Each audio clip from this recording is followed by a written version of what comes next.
दोस्तों, जब मृत्यु सामने हो और समय सीमित, तब क्या जीवन का सबसे महत्वपूर्ण कार्य परमेश्वर का स्मरण बन जाता है?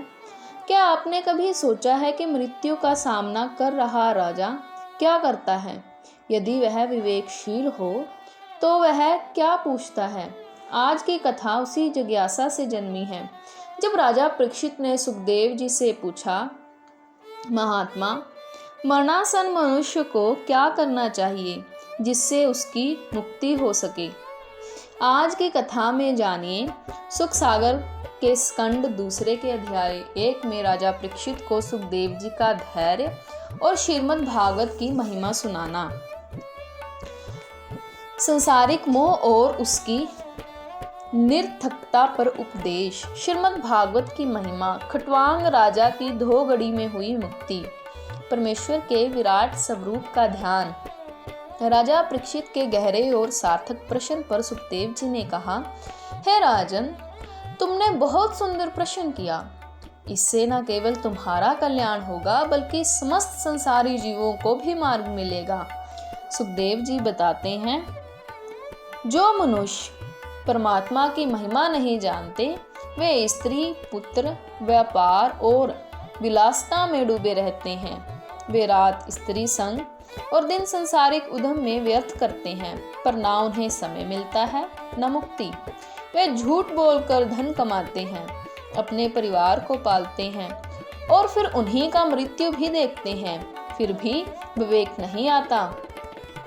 फिर कहते हैं, संसार की कोई वस्तु मृत्यु के समय साथ नहीं जाती। इसलिए बुद्धिमान व्यक्ति को स्वयं मोह का त्याग करके भगवान की कथा और ध्यान में मन लगाना चाहिए। श्रीमद् भागवत समस्त पुराणों में श्रेष्ठ है। केवल भगवान श्री कृष्ण की लीला और स्तुति से युक्त है। इसका श्रवण ही समस्त शास्त्रों के फल को प्राप्त करा देता है। जो भी यमराज की फांसी से मुक्त होना चाहता है, वह श्रीमद् भागवत सुने।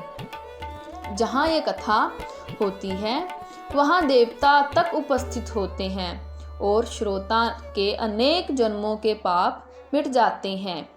राजा परीक्षित ने पूछा, महात्मा, खट्वांग राजा को 2 घड़ी में मुक्ति कैसे मिली थी? सुखदेव जी बोले, त्रेता युग में खट्वांग राजा अयोध्या के महान और धर्मनिष्ठ राजा थे। देवताओं ने दैत्यों से युद्ध में सहायता मांगी, तब खट्वांग ने देवताओं की सहायता कर विजय दिलाई। फिर इंद्र ने खट्वांग राजा को वर मांगने को कहा। राजा ने पूछा, मेरी आयु कितनी बची है? जब ज्ञात हुआ कि केवल 4 घड़ी शेष हैं, तो उन्होंने कहा, मुझे तुरंत अयोध्या पहुंचा दो, यही मेरा वर है।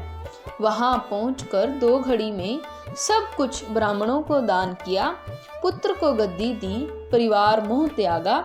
फिर नदी किनारे बैठकर ध्यान और योग्य से शरीर त्याग कर वैकुंठ को प्राप्त हुए।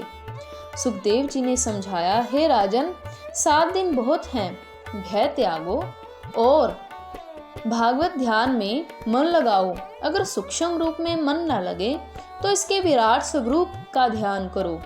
इसके चरण पाताल में है, पृथ्वी इसकी कमर है, आकाश इसकी नाभि, सूर्य चंद्रमा इसका हृदय, ब्रह्मलोक इसका मस्तक, इंद्र भुजा, अग्नि मुख, यमराज दांत, मेघ केश, नदियां नसें, पहाड़ हड्डियां, समुद्र पेट, मन चंद्रमा, वायु श्वास, प्रातः और संध्या इसके वस्त्र हैं और समस्त संसारी जीव शरीर के विभिन्न अंग हैं।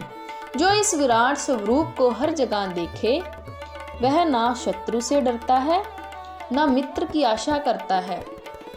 तो दोस्तों, यदि आप भी जीवन की सच्ची दिशा खोजना चाहते हैं, यदि आप मोह, भय और भ्रम से ऊपर उठना चाहते हैं, तो श्रीमद् भागवत का श्रवण कीजिए। हर दिन थोड़ा थोड़ा, हर बार श्रद्धा से।